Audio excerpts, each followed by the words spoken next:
وَلَقَدْ يَسَّرْنَا الْقُرْآنَ لِلذِّكْرِ فَهَلْ مِن مُّدَّكِرٍ۔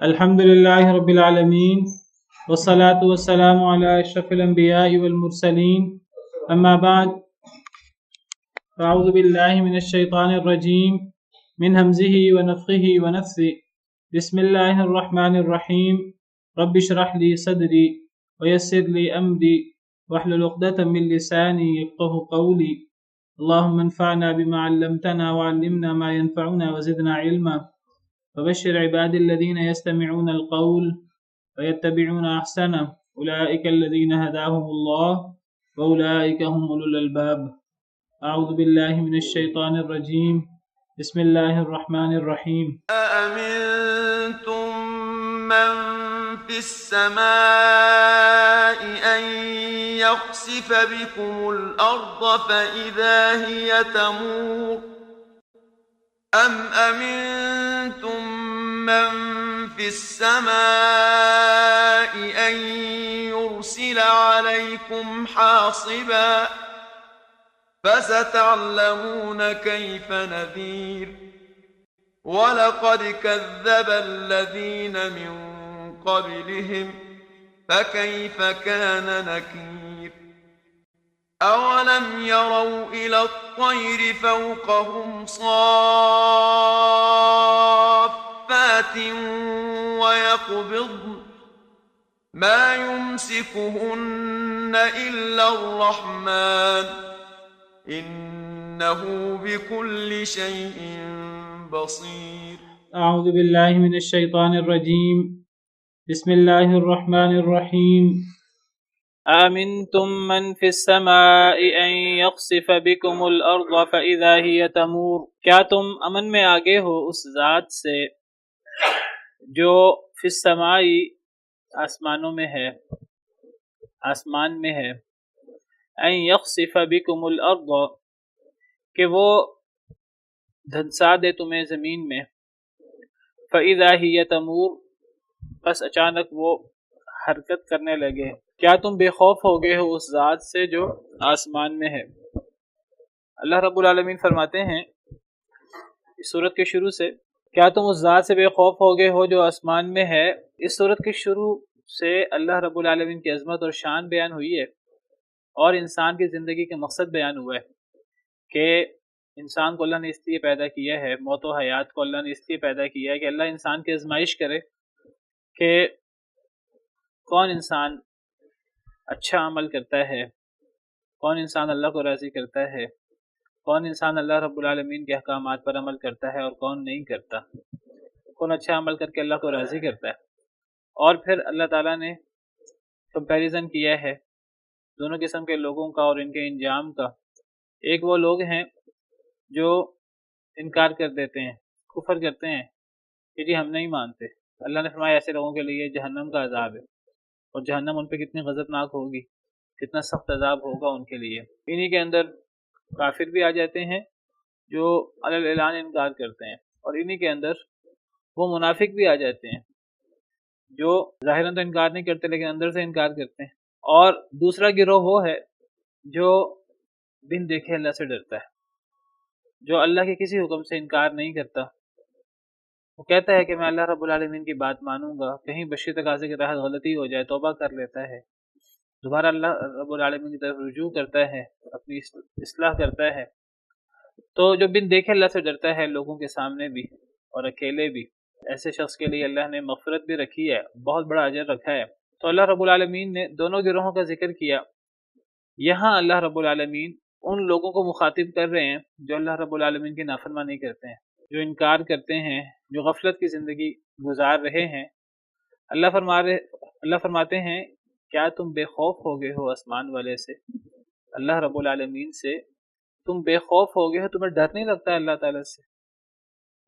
اللہ تعالیٰ سے تمہیں ڈر نہیں لگتا کہ تم اللہ کی نافرمانی کرو اور اللہ کی زمین پر ہی تم چلو پھرو، اللہ کی نافرمانی کرو اور اللہ کی نعمتیں تم استعمال کرو، اللہ کی نافرمانی کرتے ہو حالانکہ تم اللہ کی مخلوق ہو، اللہ نے تمہیں بھی پیدا کیا ہے اور تمہارے ارد گرد جتنی چیزیں ہیں ان سب کا خالق اللہ ہے۔ وہ صرف تمہارا خالق نہیں ہے، زمین پر بسنے والی دیگر مخلوقات کا ہی خالق نہیں ہے، صرف زمین کا خالق نہیں ہے، وہ اس پوری کائنات کا یہ جو پورا لمبا چوڑا سلسلہ ہے، اس پورے لمبے چوڑے سلسلے کا خالق ہے۔ آسمانوں کا بھی خالق و مالک وہی ہے، آسمان بھی اس کے حکم کے مطابق، بادل بھی اس کے حکم کے مطابق، زمین بھی اس کے حکم کے مطابق، سمندر بھی اس کے حکم کے مطابق، پہاڑ بھی اس کے حکم کے مطابق، اس کائنات کی ہر چیز اللہ کے حکم سے سرتابی نہیں کر سکتی۔ اللہ زمین کو ہی حکم دے، جس زمین کو اللہ نے تمہارے لیے جائے قرار بنا دیا ہے، گود بنا دیا ہے، ماں کی گود کی طرح نہاد بنا دی ہے، اللہ اسی زمین کو حکم دے، زمین حرکت کرنے لگے، زمین کے اندر بھونچال آ جائے، تم کیا کرو گے؟ اللہ کی نافرمانی کر کے اللہ کی زمین پہ کیسے چلو گے؟ اللہ زمین کو حکم دے، زمین تمہیں اپنے اندر دھنسا لے، تمہیں اپنے اندر کھینچنے لگے۔ اتنی زمین کی گہرائی ہے کہ اگر زمین انسان کو کھینچنے لگے اور انسان زمین کے اندر دھنسنے لگے تو قیامت تک دھنستا ہی جائے، تو تمہیں اللہ کی نافرمانی کرتے ہوئے ڈر نہیں لگتا؟ کیا تم بے خوف ہو گئے ہو؟ کیا تم امن میں آ گئے ہو؟ یا تو انسان کہے نا کہ مجھے کوئی ڈر نہیں ہے، میں اللہ رب العالمین کی فرما برداری کرتا ہوں، مجھے کوئی ڈر نہیں ہے، ایسا دعویٰ تو کوئی انسان نہیں کر سکتا۔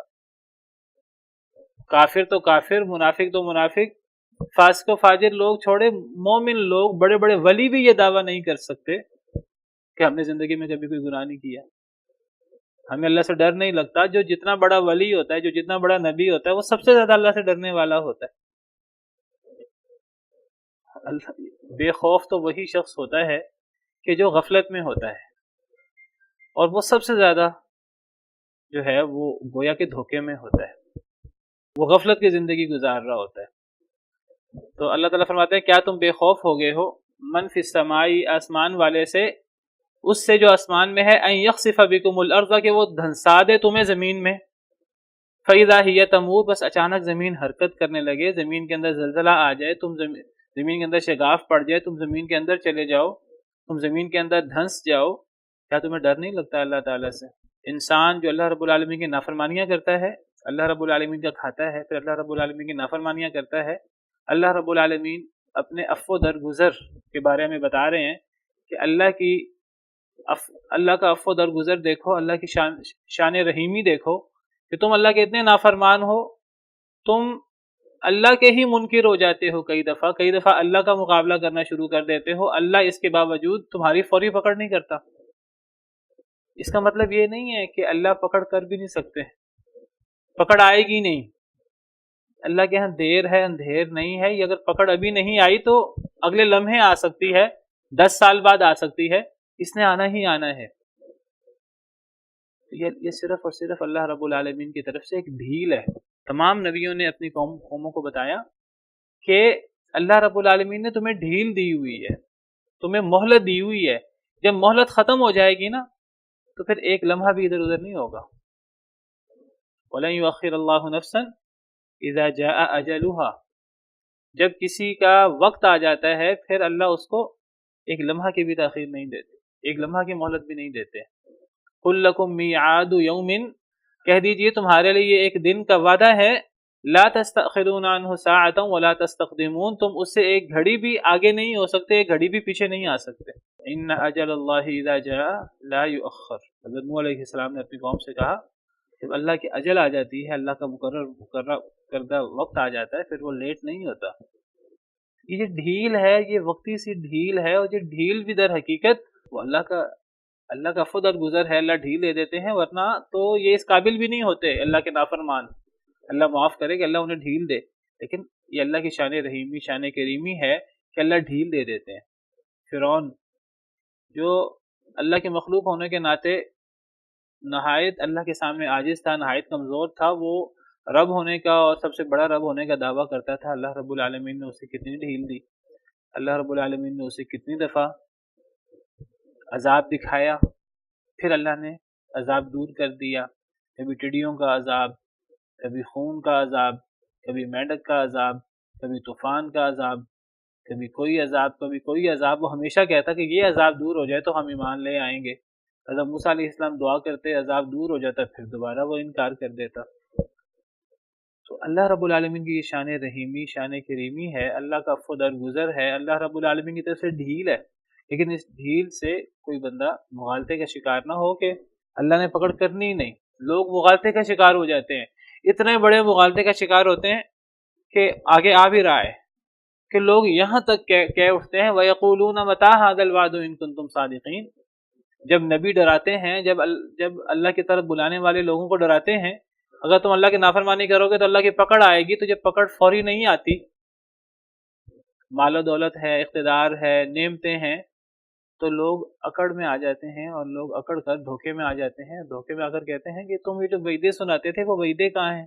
ہمیں تو وعدے آ ہی نہیں رہی. اللہ کا وعدہ کب پورا ہوگا اگر تم سچے ہو؟ باقاعدہ لوگ اللہ کا عذاب مانگنا شروع کر دیتے ہیں والعیاذ باللہ. تو یہ صرف اور صرف اللہ کی طرف سے ڈھیل ہے، یہ اللہ کا عفو درگزر ہے، یہ اللہ کی رحمت ہے کہ اللہ تعالیٰ ڈھیل دے دیتے ہیں. ورنہ اللہ جب چاہے زمین حرکت کرنے لگے، اللہ جب چاہے اللہ زمین کے اندر دھنسا دے ایسے لوگوں کو، اور اللہ نے دھنسایا ہے لوگوں کو اور اللہ دھنسائیں گے بھی والعیاذ باللہ. قرب قیامت حدیث مبارکہ میں آتا ہے کہ یہ زمین کے اندر دھنسنا اور یہ زمین پھٹنا اور لوگوں کا، ایک دو لوگوں کا یا پوری کی پوری قوم کا یا پوری کی پوری بستی کا زمین کے اندر دھنس جانا، یہ قیامت کے قریب عام ہو جائے گا.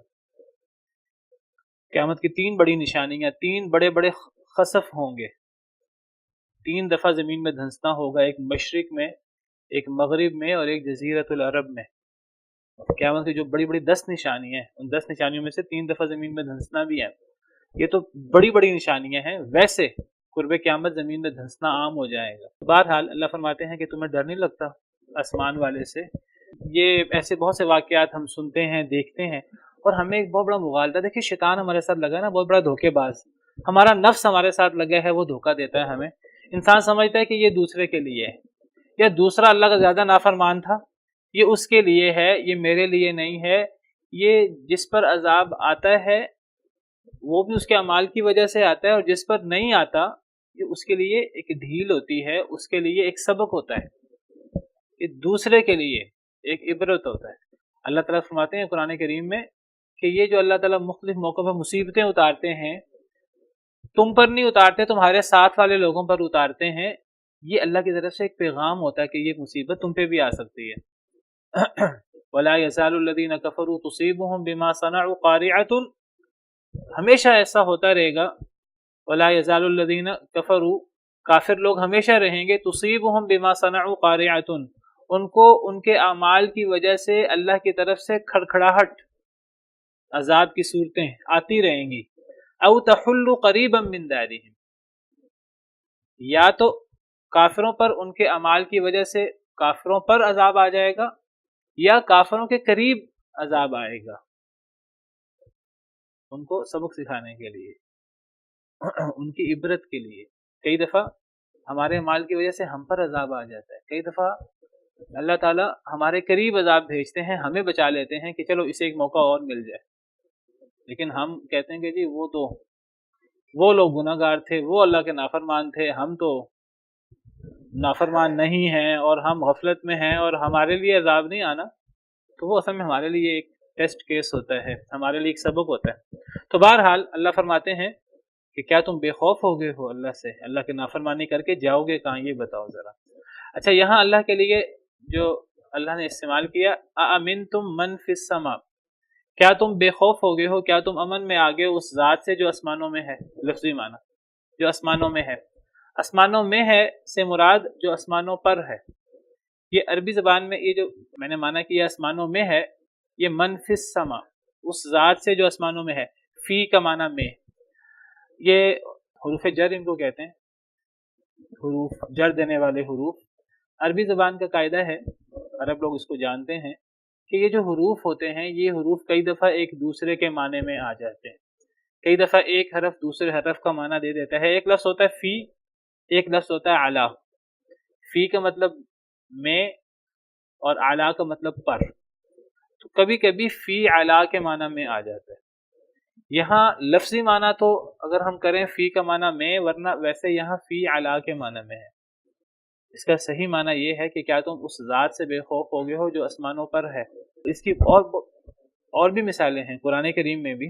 اس کی مثالیں ہیں کہ فی علا کے معنی میں آیا ہو، اور عربی شعروں میں عرب لوگ اس کو جانتے ہیں، ان کے ہاں اس کی بڑی مثالیں ہیں کہ وہ حروف کو ایک دوسرے کی جگہ پر استعمال کر لیتے ہیں۔ قرآن کریم میں اس کی مثال فرعون نے جادوگروں سے کہا تھا، جو جادوگر حضرت موسیٰ پر ایمان لے آئے تھے۔ فرعون نے کہا کہ تم حضرت موسیٰ پر ایمان لاؤ گے تو میں تمہیں سولی دے دوں گا۔ تو وہ اللہ نے فرعون کی جو بات ہے وہ قرآن میں نقل کی ہے، سورہ طٰہٰ آیت نمبر 71۔ فرعون نے کہا تھا کہ تم اس پر ایمان لے آئے ہو اس سے پہلے کہ میں تمہیں اجازت دوں، یہ تو تمہارا بڑا ہے جس نے تمہیں جادو سکھایا ہے۔ فَلَأُقَطِّعَنَّ أَيْدِيَكُمْ وَأَرْجُلَكُمْ مِنْ خِلَافٍ، بس میں ضرور کاٹ دوں گا تمہارے ہاتھوں کو، تمہارے پاؤں کو الٹی سمت سے۔ وَلَأُصَلِّبَنَّكُمْ فِي جُذُوعِ النَّخْلِ، اور میں تمہیں البتہ ضرور سولی دے دوں گا کھجور کے تنوں میں۔ کھجور کے تنوں میں سولی نہیں ہوتی، یہ یہاں لکھا ہے مفسرین نے، عرب علماء نے، کہ یہاں فی علا کے معنی میں ہے، یعنی اس کا معنی یہ ہے وَلَا أُصَلِّبَنَّكُمْ عَلَىٰ، یعنی ہے فی لیکن یہ علا کے معنی میں ہے، گویا کہ اس کا معنی ہوگا وَلَا أُصَلِّبَنَّكُمْ عَلَىٰ جُذُوعِ النَّخْلِ، میں تمہیں ضرور سولی دوں گا کھجور کے تنوں پر۔ سولی جو ہے وہ کسی چیز کے ساتھ لگا کر جو ہے وہ دی جاتی ہے، تو کھجور کے تنوں پر، یہ کھجور کے تنوں میں، یہ فی علا کے معنی میں ہے۔ اسی طرح یہاں أَأَمِنْتُم مَّن فِي السَّمَاءِ، یہ من علی السماء کے معنی میں ہے، کیا تم اس ذات سے بے خوف ہوگے جو آسمانوں پر ہے؟ یعنی مراد کیا ہے آسمانوں پر؟ یعنی ایک ہے زمین جس کو ہم سفلی جہان کہتے ہیں، اور ایک ہے آسمان جس کو ہم علوی جہان کہتے ہیں، بلند۔ تو کیا تم اس ذات سے بے خوف ہوگے جو آسمانوں پر ہے، جو بلندی میں ہے؟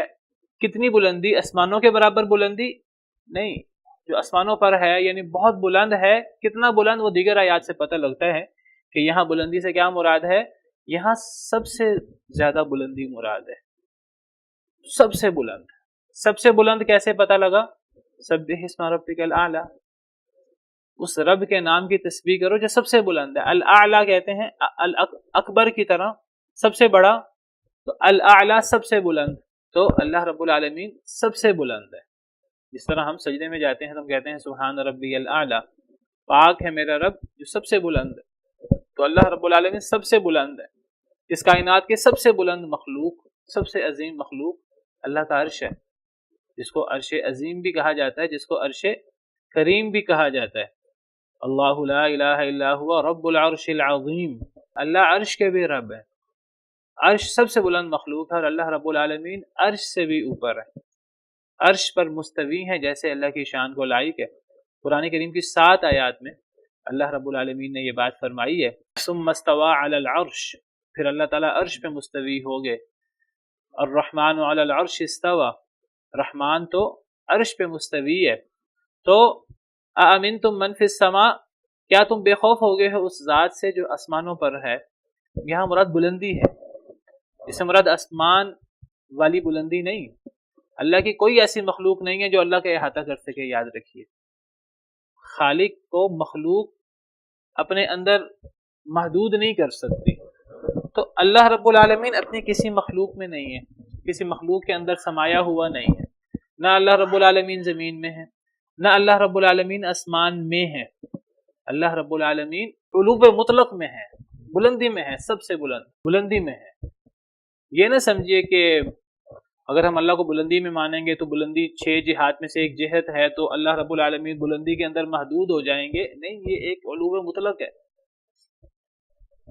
بلندی نے اللہ کا احاطہ نہیں کیا ہوا، اللہ رب العالمین بلندی کی جہت میں ہے جیسے اللہ کی شان کو لائق ہے، سب سے بلند ہیں، اور اللہ رب العالمین عرش کے اوپر مستوی ہیں جیسے اللہ کی شان کو لائق ہے۔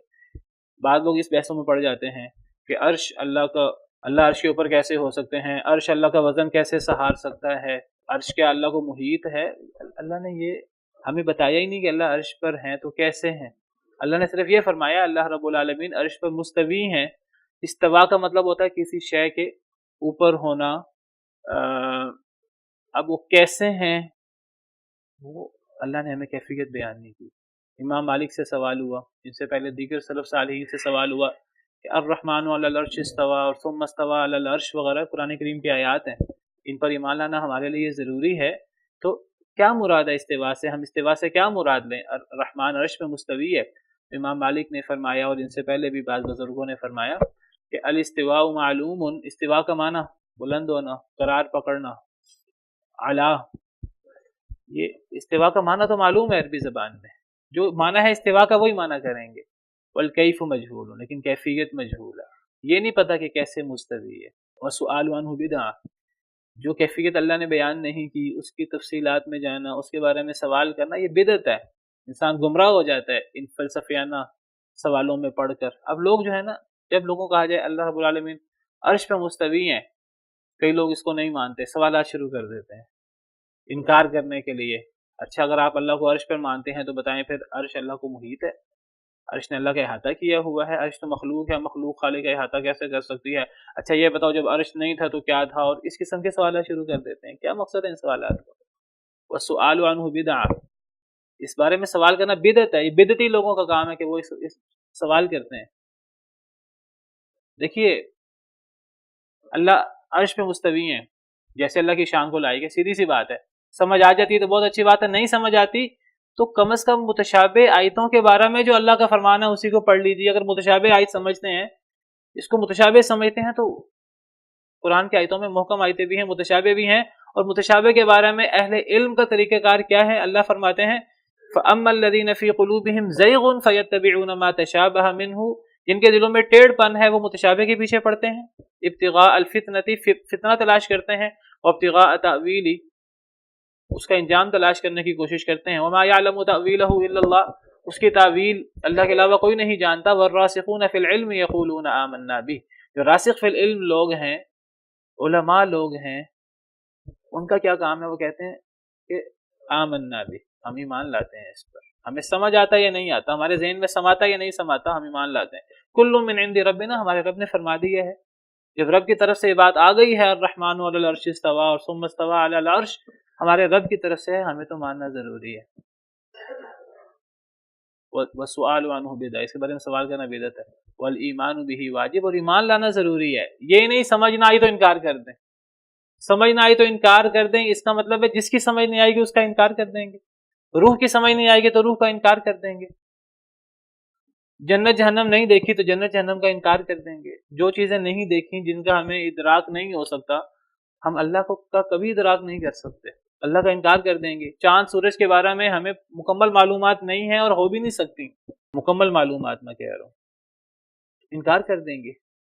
دیگر اس کائنات کی وسعتوں کا جس کا ہمیں پتہ نہیں ہے، اللہ نے وہ چیزیں پیدا کی ہیں، اللہ فرماتے ہیں جو تم نہیں جانتے، وَيَخْلُقُ مَا لَا تَعْلَمُونَ، اللہ نے وہ پیدا کیے جو تم نہیں جانتے۔ آج بھی بہت سی ایسی چیزیں ہیں ہم نہیں جانتے، انکار کر دیں گے ان کا۔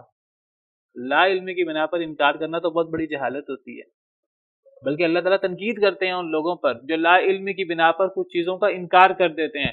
اللہ فرماتے ہیں بل کذبوا بما لم یحیطوا بعلمہ، ان لوگوں نے تو اس چیز کو جھٹلا دیا جس کا وہ اپنے علم سے احاطہ نہیں کر سکے تھے۔ مذمت کی اللہ نے کہ اگر آپ کو ایک چیز کا پتہ نہیں تو آپ اس کو جھٹلا دیں، کتنی بڑی جہالت ہے۔ آپ کہیں مجھے پتہ نہیں ہے، انسان ماننے کہ میں ناقص ہوں، انسان کہ میرا علم ناقص ہے، میری عقل ناقص ہے، میں خود ناقص ہوں، میں خود مخلوق ہوں۔ بات یہ ہو رہی تھی کہ اللہ رب العالمین آسمانوں میں ہیں، یعنی آسمانوں پر ہیں، بلندی میں ہیں، سب سے بلند ہیں، یعنی عرش سے بھی اوپر ہیں، جیسے اللہ کی شان کو لائق ہے۔ تو تم اتنے بلند و بالا، اتنے عظیم الشان رب سے جو الکبیر بھی ہے المتعال بھی ہے، تم اس سے بے خوف ہوگے ہو، اس کے عذاب سے، اس کے غضب سے، اسی کے مخلوق ہوتے ہوئے، اسی کی صلاحیتوں سے عیش کرتے ہوئے، اسی کی سرزمین پہ رہتے ہوئے، اسی کے آسمان کے نیچے چلتے ہوئے تمہیں ڈر نہیں لگتا اللہ تعالیٰ آسمان سے پتھروں کی بارش کر دے؟ اگلی آیت یہی ہے، ام امنتم من فی السماء،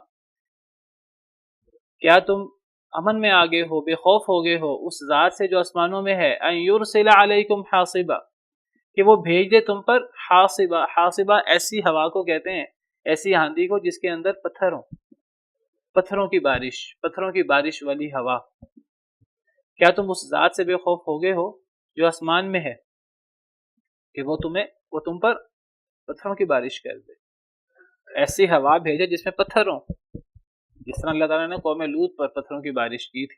اللہ کے نافرمانی کرتے ہوئے انسان کو ڈرنا چاہیے۔ اللہ تعالیٰ فرماتے ہیں دوسری آیات میں، قرآن کریم کے کئی مقامات پر یہ اللہ تعالیٰ نے انداز اختیار کی ہے۔ اللہ تعالیٰ فرماتے ہیں کہ کیا لوگوں کو ڈر نہیں لگتا کہ رات سو رہے ہوں اور ان پر اللہ کا عذاب آ جائے. سورہ اعراف آیت نمبر 97. اللہ فرماتے ہیں افامن اہل القری، کیا بستیوں والے بے خوف ہو گئے ہیں کہ ان پر ہمارا عذاب آ جائے رات کو، ہم نائمون، وہ سو رہے ہوں. ہم نے ایسی ویڈیوز دیکھی ہیں کہ رات کے وقت لوگ سو رہے ہوتے ہیں، سونامی آ گیا اور بہا کے لے گیا. او امن اہل القری ان یاتیہم بأسنا ضحی وهم یلعبون، کیا امن میں آ گئے ہیں، بے خوف ہو گئے ہیں بستیوں والے کہ ان پر ہمارا عذاب آ جائے چاشت کے وقت، دن چڑھے، وهم یلعبون، وہ کھیل رہے ہوں، کھیلو کود میں مبتلا ہوں، یا اپنے کاروباری زندگی. جب ایک انسان اللہ رب العالمین پر ایمان نہ لائے تو اس کا زندگی کا کاروبار، دنیاوی مصروفیات بھی کھیل کود ہی ہوتی ہیں. تو لوگ کھیل کود میں لگے ہوں اور اس کھیل کود کی حالت میں اللہ کا عذاب آ جائے، کیا لوگوں کو ڈر نہیں لگتا؟ بیاتن مطلب ہوتا ہے رات گزارنا، عربی زبان میں بات کا مطلب ہوتا ہے رات گزارنا. ابن عباس کی مشہور حدیث ہے بت عند خالتی میمونہ، میں نے اپنی خالہ میمونہ کے گھر میں رات گزاری. تو بات کا مطلب رات گزارنا، تو بیاتن رات گزارتے ہوئے، رات کے وقت. تو اللہ فرماتے ہیں لوگوں کو بے خوف نہیں ہونا چاہیے. جو لوگ بے خوف ہو جاتے ہیں رات سوتے ہوئے ان پر اللہ کا عذاب آ سکتا ہے. جو لوگ بے خوف ہو جاتے ہیں ان پر دن کے وقت کھیلتے وقت اللہ کا عذاب آ سکتا ہے. اور اللہ فرماتے ہیں افا امینوا مکر اللہ، کیا لوگ اللہ کی تدبیر سے امن میں آ گئے ہیں؟ فلا یأمن مکر اللہ الا القوم الخاسرون، اللہ کی تدبیر، اللہ کی پکڑ سے نہیں امن میں آ سکتے مگر نقصان اٹھانے والے لوگ.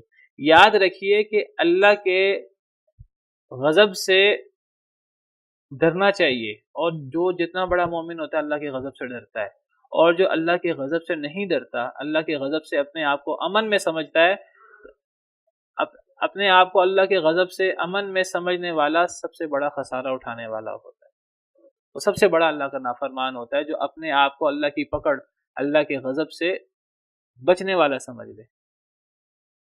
ہمارے ہاں کچھ لوگ، بہت سارے لوگ وہ سمجھتے ہیں کہ ہم تو ایمان لانے والے ہیں، ہم تو نمازیں پڑھنے والے ہیں، تو یہ جو آیتیں ہیں اللہ کے غصے والی، اللہ کے غضب والی، یہ تو کافروں کے لیے ہیں، منافقوں کے لیے ہیں. میں کئی دفعہ پوائنٹ آؤٹ کرتا ہوں ان چیزوں کو کہ سب سے زیادہ ان آیتوں سے ڈرنے والے، آیتیں پڑھ کر رونے والے، جن کا دل نرم ہو جاتا ہے، اللہ فرماتے ہیں کہ مومن وہ ہے اذا ذکر اللہ وجلت قلوبہم، جو اللہ کا ذکر ہو اس کا دل ڈر جائے، وَإِذَا تُلِيَتْ عَلَيْهِمْ آیَاتُهُ زَادَتْهُمْ ایمانا، جب اللہ کی آیتیں تلاوت ہوتی ہیں ان کا ایمان بڑھ جاتا ہے.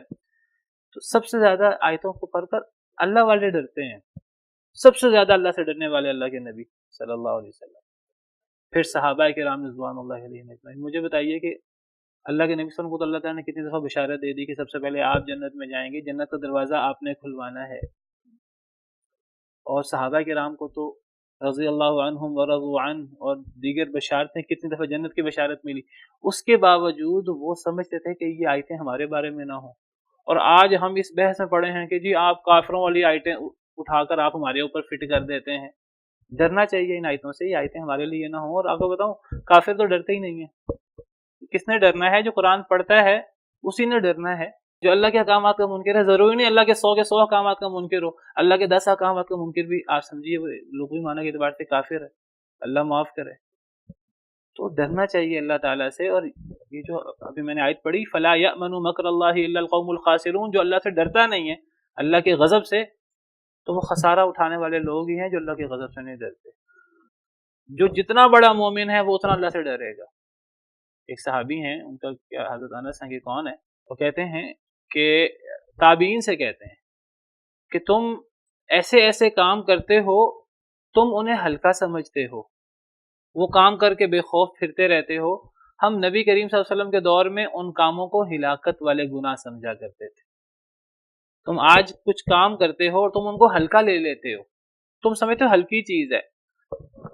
ہم نبی صلی اللہ علیہ وسلم کے دور میں ان کو موبقات کے الفاظ ہیں، ہم نبی صلی اللہ علیہ وسلم کے دور میں ان کو ہلاک کرنے والے گناہ سمجھتے ہیں. اور شاید ابن مسعود کا قول ہے، وہ فرماتے ہیں کہ جو جتنا بڑا مومن ہوتا ہے، جتنا بڑا اللہ سے ڈرنے والا ہوتا ہے، وہ اپنے گناہ سے، دیکھیں ہر شخص گناہ گار ہے، ہر شخص گناہ گار ہے، بڑے سے بڑا ولی بھی، بڑے سے بڑا متقی بھی. تو حضرت ابن مسعود کا قول ہے شاید کہ جو جتنا بڑا اللہ کا ولی ہوتا ہے وہ اتنا زیادہ اپنے گناہوں سے ڈرتا ہے. اور وہ اس کی حالت ایسی ہوتی ہے جیسے وہ پہاڑ کے نیچے کھڑا ہے اور پہاڑ کے نیچے سے پہاڑ کی چوٹی کو دیکھ رہا ہے اور ڈر رہا ہے کہ ابھی یہ پہاڑ میرے اوپر گرا، ابھی پہاڑ میرے اوپر گرا. یہ مومن کی کیفیت ہوتی ہے. اور جو کافر ہے وہ بڑے بڑے گناہ کر کے وہ ایسے جیسے ناک سے نا اس نے مکھی جھاڑ دی ہے.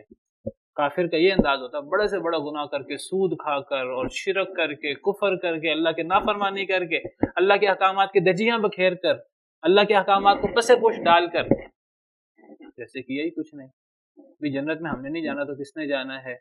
اور جنت جہنم کا انکار کرنے والے. تو فرمایا کہ کیا تم بے خوف ہو گئے ہو آسمان والے سے کہ وہ تم پر پتھروں والی ہوا بھیج دے. فَسَتَعْلَمُونَ كَيْفَ نَذِيرٌ، بس ان قریب تم جان لو گے کیف نذیر کیسا تھا میرا ڈرانا، میری ڈرانے والی باتیں کیسے تھی. جب میرا عذاب آئے گا تب تمہیں پتہ لگے گا کہ میرا ڈرانا کیسا ہے. تو قرآن کریم میں اللہ تعالیٰ اپنی اسی عفو درگزر جو اللہ تعالیٰ ڈھیل دیتے ہیں، اللہ تعالیٰ اس کا ذکر کرتے ہوئے سورہ فاطر آیت نمبر 45 میں فرماتے ہیں وَلَوْ يُؤَاخِذُ اللَّهُ النَّاسَ بِمَا كَسَبُوا مَا تَرَكَ عَلَى ظَهْرِهَا مِن دَابَّةٍ، اگر اللہ مواخذہ کرنا شروع کر دے لوگوں کا ساتھ اس کے جو انہوں نے کمایا، یعنی اگر اللہ تعالیٰ لوگوں کے برے اعمال کا فوری محاسبہ کرنا شروع کر دے، اگر اللہ ڈھیل نہ دے، جس طرح اللہ ڈھیل دیتے ہیں، جس طرح اللہ نے یہاں فرمایا کہ جو اللہ کی نافرمانی کرنے والے ہیں کیا انہیں ڈر نہیں لگتا کہ اللہ تعالیٰ انہیں زمین میں دھنسا دے، کیا انہیں ڈر نہیں لگتا کہ اللہ تعالیٰ ان پر پتھروں والی ہوا بھیج دے آسمان سے. تو اللہ تعالیٰ فرماتے ہیں کہ اللہ فوری محاسبہ نہیں کرتے، اللہ ڈھیل دیتے ہیں. اگر اللہ فوری مواخذہ کرنا شروع کر دے لوگوں کا ساتھ اس کے جو انہوں نے کمایا، ما ترک علی ظہرها من دابہ، اس زمین کی پشت پر ایک چپایا بھی باقی نہ بچے. لوگوں کے اعمال اتنے اللہ کو ناراض کرنے والے ہیں، اللہ کو اتنا غصہ دلانے والے ہیں کہ اللہ اتنے غضبناک ان لوگوں پر ہیں، اگر اللہ ان کا مواخذہ کرنا شروع کر دیں تو زمین پر ایک چپایا چلنے والا باقی نہ بچے.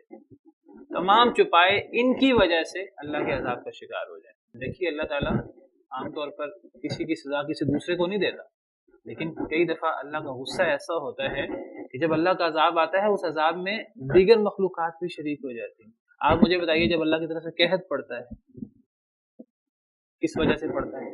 لوگوں کے اعمال کی وجہ سے. اس قحط کا وبال جانوروں پر نہیں پڑتا، بے زبان مخلوق پر نہیں پڑتا. جب اللہ کی طرف سے طوفان آتا ہے، جب اللہ کی طرف سے زلزلہ آتا ہے، جب اس طرح کی دھنسنا زمین کے اندر اور اس قسم کے جب سیلاب آتے ہیں، اللہ کے بے زبان مخلوق اس کا شکار نہیں ہوتی، ہو جاتی ہے. اللہ فرماتے ہیں کہ اگر اللہ لوگوں کا مواخذہ کرنا شروع کر دے لوگوں کے اعمال کی وجہ سے تو زمین پر ایک جانور بھی باقی نہ بچے. اللہ اتنے غضبناک ہوتے ہیں. یہ نہ سمجھو کہ اللہ غضبناک نہیں ہوتے، اللہ کو پرواہ کوئی نہیں ہے. اللہ مالک کائنات ہے، اللہ بادشاہوں کا بادشاہ ہے. دنیا کے اندر کوئی بڑا شخص ہو اس کی بات نہ مانے، کبھی دیکھیں اس کو کتنا غصہ آتا ہے. اللہ تو بادشاہوں کا بادشاہ ہے. اگر اللہ کی نافرمانی کریں گے اور اللہ کی پرواہ نہیں کریں گے تو اللہ سزا دینے پہ آئے تو کیا سزا دے دے.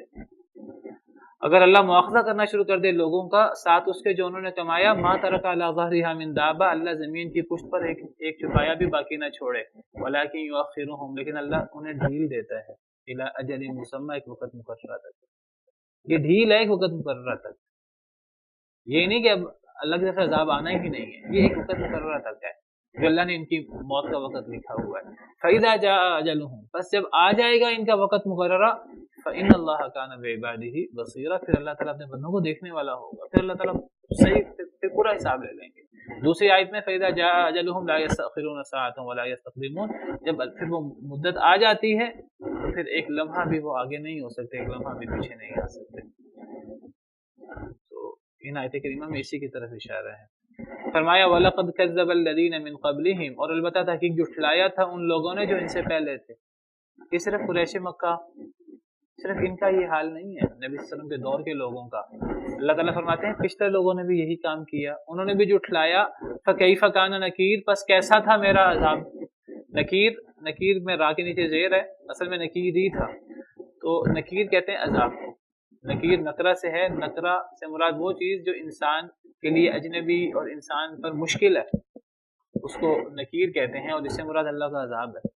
اللہ فرماتے ہیں کہ پچھلے لوگوں نے بھی جھٹلایا تھا تو پھر دیکھو کیسا ان پر عذاب آیا. دیکھو قوم فرعون پر کیسا اللہ کا عذاب آیا، دیکھو قوم عاد پر اللہ کا کیسا عذاب آیا. قوم سمود پر چیخ کا عذاب آیا، قوم شعیب پر آسمان سے آگ برسنا شروع ہو گئی، چیخ کا عذاب، زلزلے کا عذاب، قوم لوط پر کیسا اللہ کا عذاب آیا، پچھلے لوگوں نے بھی جھٹلایا تھا، بس دیکھو بس کیسا تھا میرا عذاب۔ تو اللہ تعالیٰ دوبارہ اللہ عذاب نہیں دے سکتے، اللہ نے پہلے لوگوں کو دیا۔ اولم یروا الی الطیر فوقہم صافات ویقبضن، کیا اور نہیں انہوں نے دیکھا الی الطیر پرندوں کی طرف، فوقہم جو ان کے اوپر ہیں، ان کے اوپر فضاؤں کے اندر اڑتے پھرتے ہیں، اپنی منزل کی طرف رواں دواں ہوتے ہیں، کیا انہوں نے نہیں دیکھا ان پرندوں کی طرف جو ان کے اوپر ہیں، صافات پر پھیلائے بھی ہوتے ہیں، ویقبضن اور پر بند بھی کر لیتے ہیں۔ صافات سے مراد پر پھیلائے ہوئے صفوں میں، پرندے جب عام طور پر اڑتے ہیں پر پھیلائے ہوئے تو پرندوں کے طریقہ کار ہے کہ صفوں کے اندر ایک قطار کے اندر وہ اڑتے ہیں، اور آپ نے کئی دفعہ دیکھا ہوگا۔ صافات پر پھیلائے ہوئے، ویقبضن اور پر بند بھی کر لیتے ہیں۔ یہ جو ہے پر بند کر لیتے ہیں بڑی عجیب چیز ہے۔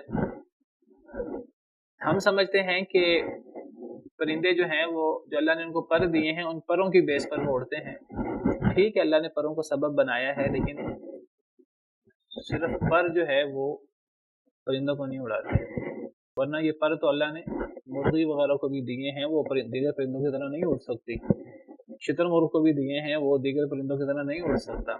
جب انسان اپنے ساتھ پر لگا لے، کہتے ہیں سب سے پہلے جس مسلمان سائنسدان نے اڑنے کی کوشش کی جہاز بننے سے پہلے، اس نے اپنے ساتھ پر لگا کر جو ہے اونچی چوٹی سے اس نے چھلانگ لگائی تھی، اور وہ پروں کے ساتھ جو ہے تیرتا ہوا نیچے آیا، لیکن تھوڑی سی اس کا توازن خراب ہو گیا تو وہ گر گیا اور کافی زخمی ہو گیا، مرنے سے بچ گیا۔ تو یہ صرف پر جو ہے یہ نہیں اڑاتے، ما یمسکہن الا الرحمن، نہیں تھامے ہوئے ان کو مگر رحمان، اللہ نے تھاما ہوا ہے تو ہواؤں میں وہ اڑتے ہیں، اگر اللہ نہ تھامے ہو تو کوئی پرندہ نہیں اڑ سکتا ہواؤں میں۔ یہ ظاہری اسباب ہیں، ان کے پیچھے کیا ہے؟ اگر پرندے ہی اڑاتے ہیں، پرندوں کا پر مارنا انہیں اڑاتا ہے، تو کئی ایسے پرندے ہیں جو شروع میں تو اڑتے ہیں تو پر مارتے ہوئے اڑتے ہیں، چیل اور عقاب آپ دیکھیے کہ پر پھیلائے رکھتے ہیں کتنی دیر، اگر پر مارنا ہی انہیں اڑاتا ہے تو یہ کتنی دیر جو ہے نا پر پھیلائے ہوئے اڑتے رہتے ہیں۔ اور میں کئی دفعہ غور کرتا ہوں، اگر یہ صرف پر مارنے سے ہوا کو نیچے کریں اور خود اوپر جائیں، تو اگر پر مارنے سے اوپر جائیں اور جب پر بند ہو جائے تو وہ نیچے آئیں، پھر پر مارنے سے اوپر جائیں، پھر پر بند ہو جائیں تو وہ نیچے آئیں، تو کیسے ان کی پرواز ہوگی، کیسے ان کا اڑنا ہوگا اوپر نیچے؟ لیکن پرندے ایسے نہیں اڑتے اوپر نیچے، کہ اگر پر مارنے سے ہوا کو نیچے کرتے ہیں اور خود اوپر جاتے ہیں، پر بند بھی تو کرتے ہیں نا، تو پر بند کرنے سے انہیں نیچے ہو جانا چاہیے، پر مارنے سے انہیں اوپر ہو جانا چاہیے، تو ان کی پرواز بڑی امبیلنس ہونی چاہیے، نہیں ہوتی۔ کئی پرندے ہیں جو آہستہ پر مارتے ہیں، کئی پرندے ہیں جو بہت تیز پر مارتے ہیں، کبھی آپ شہد کی مکھی کو دیکھیں، کبھی آپ مکھی کو دیکھیں کتنے تیز پر مارتی ہے، بن بناہٹ کی آواز آنا شروع ہو جاتی ہے، اور کئی پرندے آہستہ پر مارتے ہیں، اور کئی پرندے پر پھیلا دیتے ہیں، کئی پرندے جو ہیں پر بند بھی کر لیتے ہیں درمیان میں، ان کی پرواز امبیلنس نہیں ہوتی، پرواز ان کی سموتھ رہتی ہے۔ تو یہ اصل میں اللہ رب العالمین نے تھاما ہوا ہے، ما یمسکہن الا الرحمن، اور یہ بہت بڑی اللہ کی قدرت ہے۔ اس آسمان زمین کو بھی اللہ نے ہی تھاما ہوا ہے، آسمان کو بھی اللہ نے تھاما ہوا بغیر کسی ستون کے کھڑا ہے، اتنی بڑی چھت ہمارے اوپر، یہ زمین کو بھی اللہ نے تھاما ہوا ہے۔ وَيُمْسِكُ السَّمَاءَ أَن تَقَعَ عَلَى الْأَرْضِ إِلَّا بِإِذْنِهِ، اللہ فرماتے ہیں کہ اللہ نے آسمان کو تھاما ہوا کہ وہ زمین پہ گر نہ پڑے۔ اور ہم پرانے زمانے میں لوگ سمجھتے تھے کہ زمین کسی چیز پر ٹکی ہوئی ہے، اللہ تو یہ بھی فرماتے ہیں کہ زمین کو بھی اللہ نے تھاما ہوا ہے کہ زمین ٹل نہ جائے۔ ان اللہ یمسک السماوات والارض ان تزولا، اللہ نے زمین و آسمان کو تھاما ہوا کہیں وہ ٹل نہ جائیں، ولا ان زالتا، اگر یہ دونوں ٹل جائیں، ان امسکہما من احد من بعدی، نہیں ہے کوئی انہیں تھامنے والا اللہ کے بعد، اللہ ہی انہیں تھام سکتا ہے۔ جو اللہ زمین و آسمان کو، تمام اجرام فلکی کو تھامے ہوئے ہے، وہی اللہ تعالیٰ ان پرندوں کو تھامے ہوئے ہے فضاؤں کے اندر۔ اور صرف ان پرندوں کو نہیں، ہمیں بھی دنیا کے اندر زندہ رکھے ہوئے، ہمارے بھی سانسیں چلانے والا اللہ ہی ہے۔ ہم خود سانسیں نہیں لیتے، خود اپنے آپ کو ہم بچانے والے نہیں ہیں۔ میں آج ہی پڑھ رہا تھا کہ اگر اس دنیا سے 5 سیکنڈ کے لیے آکسیجن ختم ہو جائے، کسی 5 سیکنڈ کے لیے صرف، تو کیا تباہی آ جائے.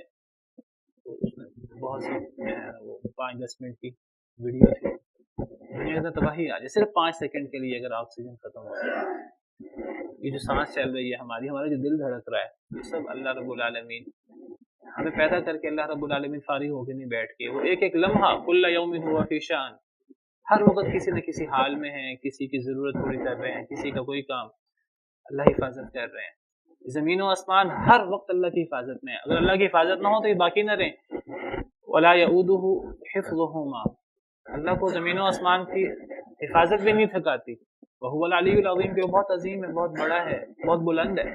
تو یہ پرندوں کو آسمانوں میں تھامے ہوئے اللہ رب العالمین ہے. انہ بکل شیء بصیر، بے شک وہ ہر چیز کو دیکھنے والا ہے.